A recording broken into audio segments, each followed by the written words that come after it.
Ditemukan fakta-fakta penyidikan sebagai berikut.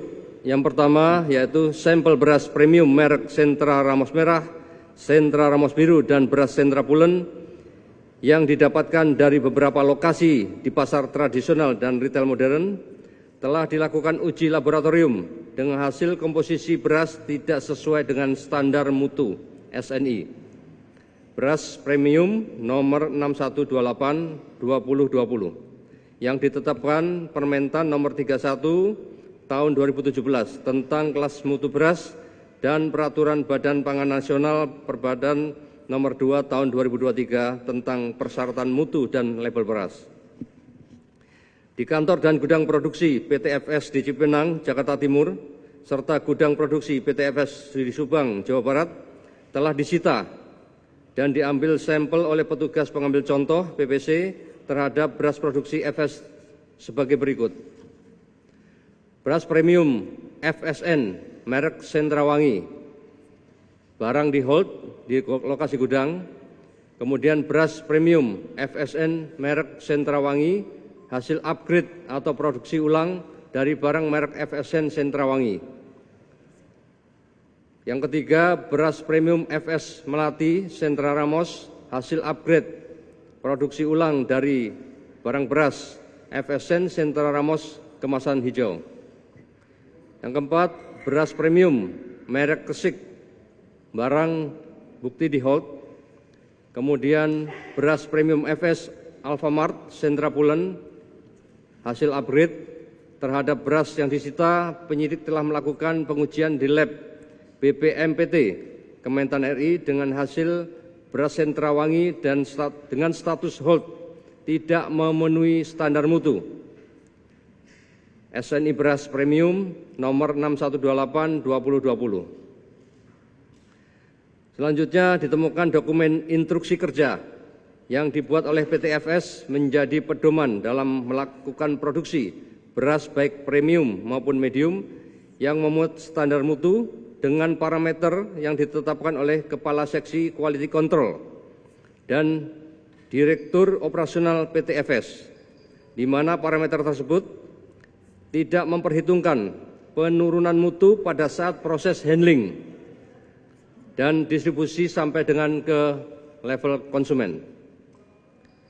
Selanjutnya penyidik juga menemukan minute of meeting pada tanggal 17 Juli 2025 terkait dengan instruksi untuk memperbaiki mutu beras dengan cara menurunkan broken beras patahan dari 14 sampai dengan 15% menjadi 12%.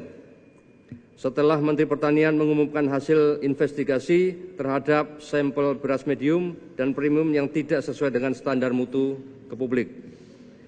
Berdasarkan fakta hasil penyidikan di atas, penyidik telah melakukan gelar perkara dan menemukan 2 alat bukti untuk meningkatkan status 3 orang karyawan PT FS menjadi tersangka, yaitu 1 Saudara KG selaku Direktur Utama PT FS. Yang kedua, Saudara RL selaku Direktur Operasional PT FS. Yang ketiga, Saudara RP selaku Kepala Seksi Quality Control PT FS. Modus operandi, pelaku usaha melakukan produksi dan memperdagangkan beras premium tidak sesuai standar mutu SNI beras premium nomor 6128/2020 yang ditetapkan Permentan nomor 31 tahun 2017 tentang kelas mutu beras dan Peraturan Badan Pangan Nasional Perbadan nomor 2 tahun 2023 tentang persyaratan mutu dan label beras. Barang bukti yang telah disita yaitu beras total 132,65 ton dengan rincian kemasan 5 kilo. Berbagai merek, beras premium produksi PT FS sebanyak 127,3 ton. Yang kedua, menyita kemasan 2,5 kg.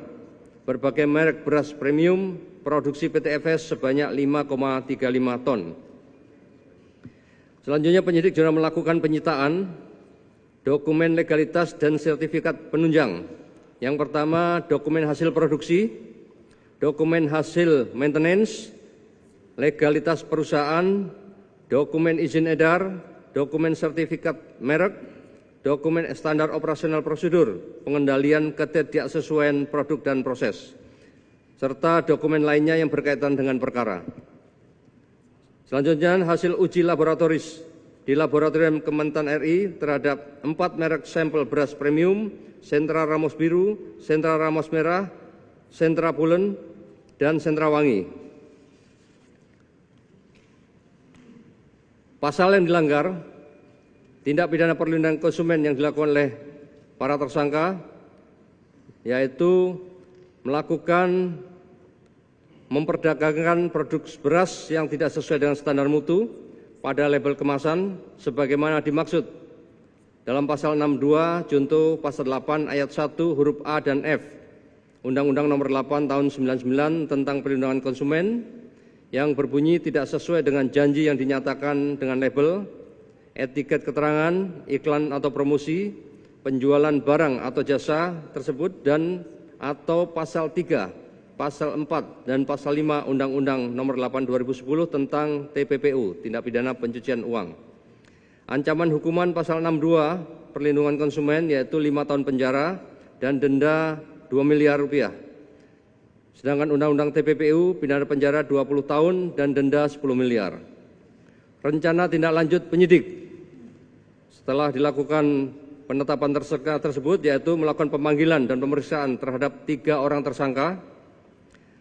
Penyidik akan melakukan penyitaan terhadap mesin produksi beras PT FS, melakukan pemeriksaan terhadap ahli korporasi untuk memastikan pertanggungjawaban korporasi PT FS dalam perkara ini dan penetapan korporasi sebagai tersangka.